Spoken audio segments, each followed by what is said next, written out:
Shalom guys, saya Wisdom Sanjaya Papendang.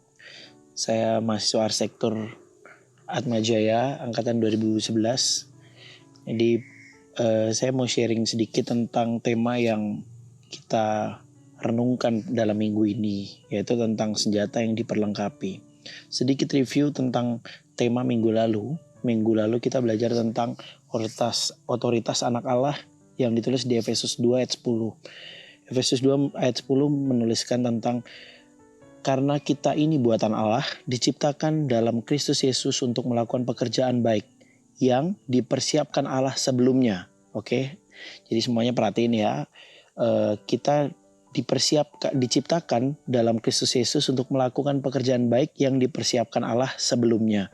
Ia mau supaya kita hidup di dalamnya. Jadi sangat lucu saat kita mengaku sebagai anak Allah, tetapi kita tidak hidup di dalamnya.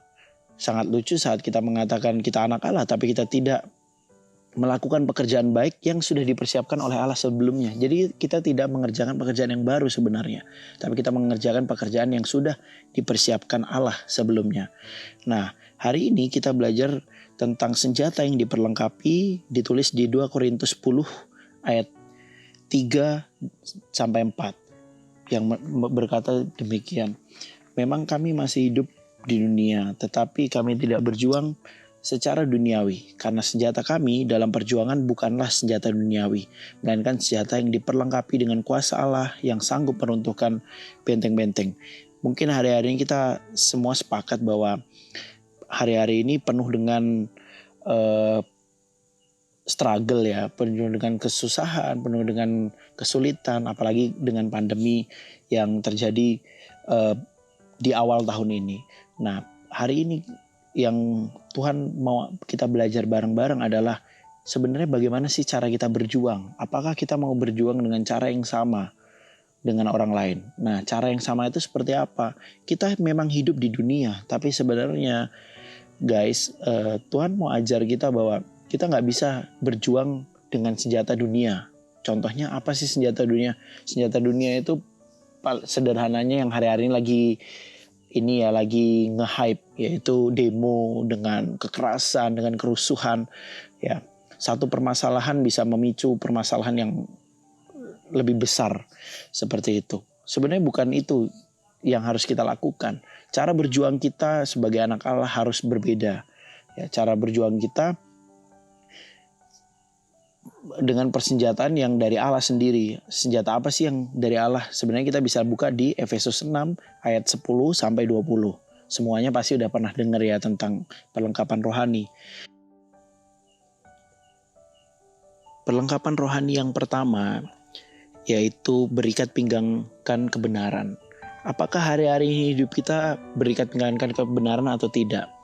Apakah hari-hari ini kita bisa membedakan yang mana yang benar, yang mana yang baik?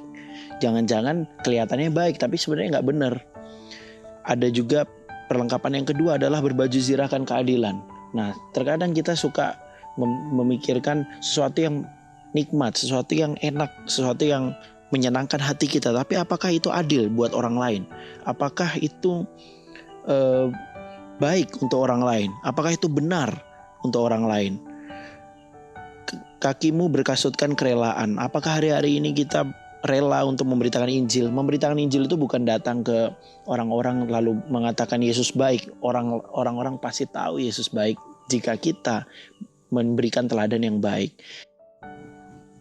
Senjata yang selanjutnya adalah ketopong keselamatan dan pedang roh.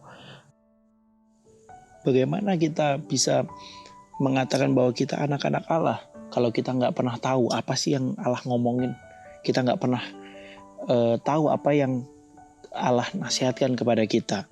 Menjadi bohong saat kita bilang kita bisa matematika tapi kita nggak pernah belajar matematika.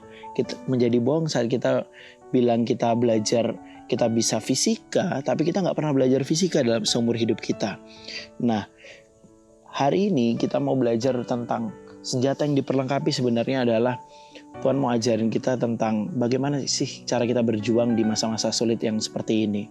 Kita nggak boleh cuma marah, kita tidak boleh cuma mengumpat, kita tidak boleh hanya cuma mengutuk tentang apa yang terjadi. selama ini, akhir-akhir ini.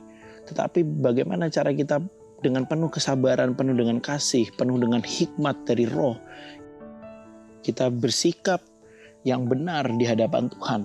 Kita bersikap dengan penuh kerendahan hati, terus bersyukur buat semua hal yang terjadi dalam dunia ini, dalam hidup kita, dalam keluarga kita. Terus mengasihi orang-orang di sekitar kita.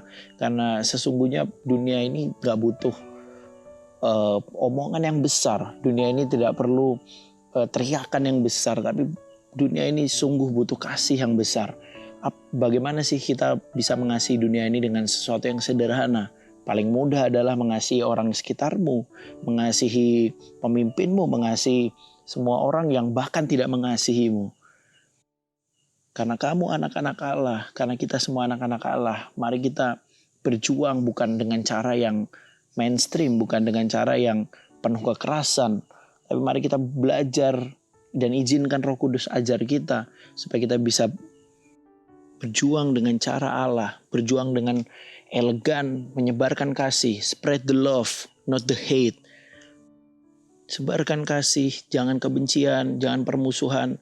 Karena kita semua saudara, ini semua gak akan bisa berakhir kalau kita semua saling memikirkan diri sendiri dan gak peduli sama orang lain.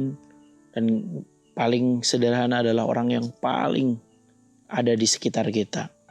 Mulai care sama orang di sekitar kita, apapun bentuknya, dan kita pasti bisa menyelesaikan pertandingan ini dengan sempurna. Bukan karena kita hebat, tapi karena kita berjuang dengan cara Allah, dengan senjata Allah, dengan elegan, dengan penuh kasih. Karena egoisme tidak akan menyelesaikan apapun di dunia ini. Pementingan diri hanya akan menambah masalah dan tidak akan menyelesaikan masalah apapun. Terima kasih guys. Sampai jumpa di persekutuan kita selanjutnya. Saya dan kami semua seluruh keluarga PMK Ekumene sangat mengasihimu. God bless you all.